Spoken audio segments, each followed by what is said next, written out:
पता है मैं दोस्त क्यों नहीं बनाया करती, क्योंकि मैं दोस्ती निभा नहीं पाती। मैं थक जाती हूँ और भागने लगती हूँ सबसे, और मैं बहुत थकी हुई हूँ।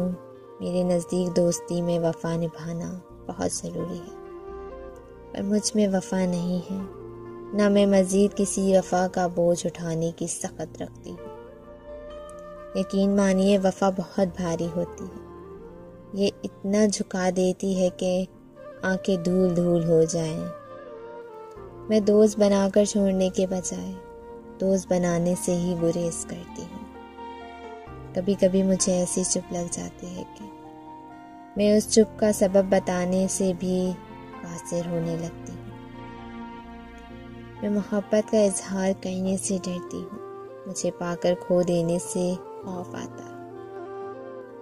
मुझे अपनों को खोने का फोबिया है, इसलिए मैं अपनों की लिस्ट में इजाफा नहीं करना चाहती। मैं कई दोस्तों को अच्छा समझकर बुरी बन चुकी हूँ, सो मज़ीद किसी को अच्छा समझकर उसके बुरे रूप को नहीं सहना चाहती हूँ। किसी को दुख नहीं देना चाहती, ना ही किसी से दुख लेना चाहती हूँ। मेरे दिल में बहुत कुछ छुपा है, इसलिए मैं किसी के लिए उसके दरवाजे नहीं खोल सकती।